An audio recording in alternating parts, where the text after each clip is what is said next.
Dictation 100 शब्द प्रति minute start होगा 5 सेकंड बाद।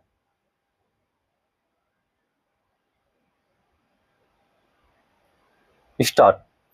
पश्चिम एशिया में अमेरिका और इजराइल के हमले के बाद ईरान ने जवाब के तौर पर जो मोर्चे खोले उसमें होर्मुज जलमार्ग को बाधित करना उसकी एक कारगर रणनीति साबित हुई है।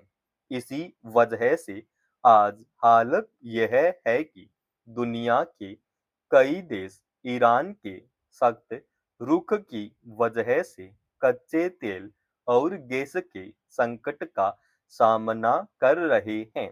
इनमें वैसे देश भी हैं जिन्होंने ईरान पर अमेरिका और इजराइल के हमले में कोई प्रत्यक्ष भागीदारी नहीं की है। वे किसी भी पक्ष में मैदान में नहीं है और मतभेद के मुद्दों का हल संवाद के जरिए करने के समर्थक हैं। भारत ने भी पश्चिम एशिया में उभरे संकट का समाधान बातचीत से निकालने के लिए आवाज उठाई है।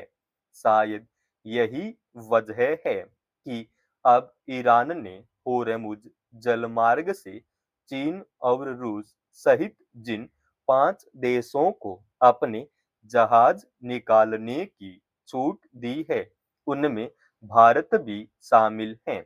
यूं भारत आने वाले 4 जहाज पहले ही होर्मुज जलमार्ग को पार कर चुके हैं, लेकिन 18 जहाज उसी इलाके में फंसे हुए थे।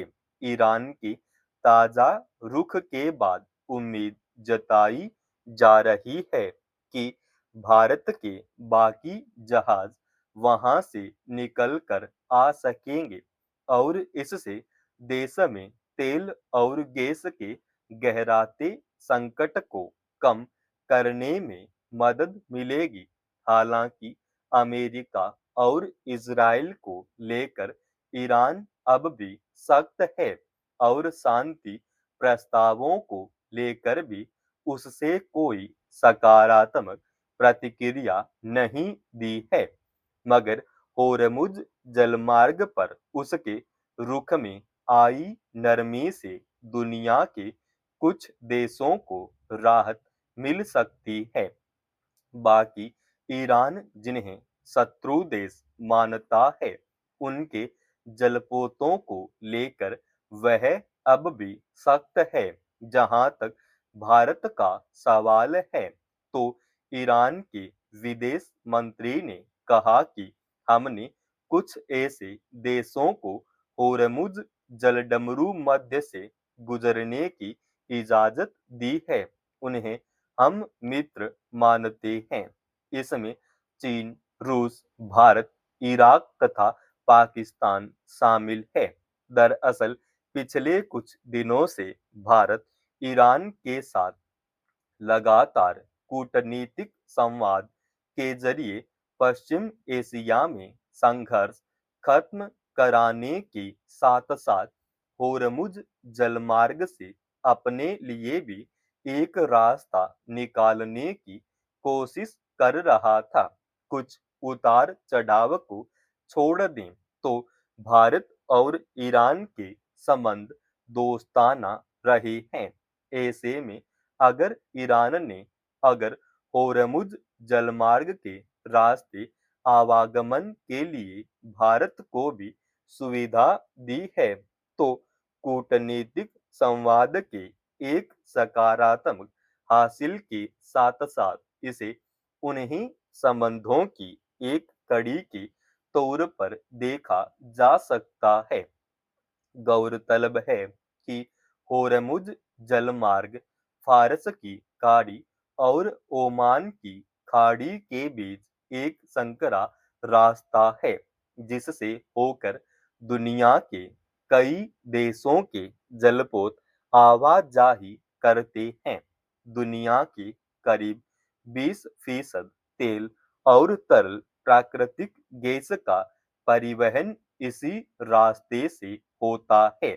यही वजह है कि ईरान ने जब से होर्मुज जलमार्ग को बाधित किया है, उसके बाद से विश्व भर में तेल और गैस की कीमतों में अप्रत्याशित उछाल आया है। भारत की भी ऊर्जा खरीद का एक प्रमुख स्रोत पश्चिम एशिया रहा है।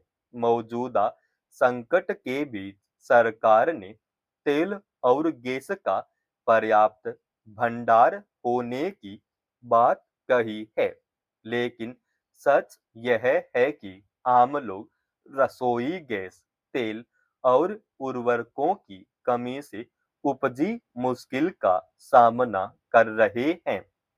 अब होर्मुज जलमार्ग पर ईरान की नरमी से भले ही फौरी राहत मिल सके, लेकिन जरूरत इस बात की है कि संयुक्त राष्ट्र सहित सभी पक्षों की ओर से पश्चिम एशिया में जारी युद्ध को खत्म कराने के लिए ठोस पहल हो।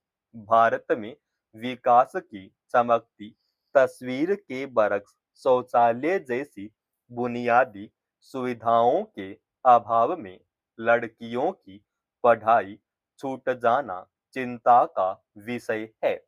यह स्वच्छ भारत और स्वच्छ विद्यालय अभियान के लक्ष्य पर भी सवालिया निशान है। गौरतलब है कि हाल ही में सांख्यिकी और कार्यक्रम क्रियान्वयन मंत्रालय की ओर से जारी एक रपट में बताया गया है कि पिछले वर्षों के मुकाबले वर्ष 2022-23 में लड़कियों के लिए अलग से शौचालय की सुविधा में गिरावट दर्ज की गई। विद्यालयों में लैंगिक समानता बनाए रखने और लड़कियों के लिए अलग से शौचालय की सुविधा देने का प्रयास किया जा रहा है, मगर जमीनी सच्चाई यही है कि कई सरकारी विद्यालयों में शौचालय बदतर स्थिति में है। न तो उनकी सफाई होती है और न ही वहां पानी की व्यवस्था होती है। गौरतलब है कि इस साल जनवरी में शीर्ष न्यायालय ने भी केंद्र और सभी राज्यों को स्कूलों में लड़के लड़कियों के लिए अलग अलग शौचालय की व्यवस्था करने का निर्देश देते हुए उनमें पानी और साबुन की व्यवस्था करने की भी हिदायत दी थी। तस्वीर कितनी बदली है अभी कहा नहीं जा सकता, लेकिन स्थिति की गंभीरता समझी जा सकती है। सांख्यिकी और कार्यक्रम क्रियान्वयन मंत्रालय की रपट से यह भी साबित हुआ है कि विद्यालयों में शौचालय की खराब हालत के लिए प्रशासन की सुस्ती कम जिम्मेदार नहीं है। हैरत की बात है कि पिछले 3 वर्षों के दौरान विद्यालयों में महज 0.3% सुविधा ही बढ़ पाई। अगर शौचालयों की कमी के कारण लड़कियों की पढ़ाई छूट रही है, तो समूचे शिक्षा के परिदृश्य में इससे अफसोसनाक स्थिति और क्या होगी। इसके लिए स्कूलों की देखरेख से संबंधित अधिकारियों की जवाबदेही तय की जानी चाहिए। इसमें दो राय नहीं कि गंदा शौचालय और वहां पानी का अभाव लड़कियों के स्वास्थ्य को प्रभावित करता है।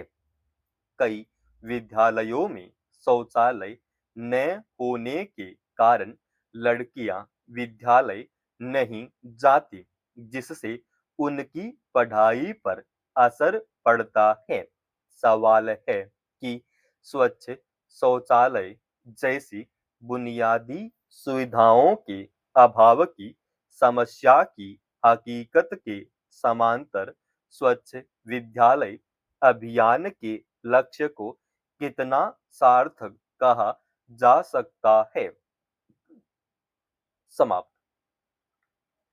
दोस्तों, रोजाना ऐसे ही एडवांस डिक्टेशन के लिए चैनल को आप अभी सब्सक्राइब कीजिएगा और आज के इस डिक्टेशन का पीडीएफ फाइल हमने हमारे Telegram channel study with HV Swami पर डाल दिया है, जिसका लिंक इसी वीडियो के डिस्क्रिप्शन में डाल रखा है।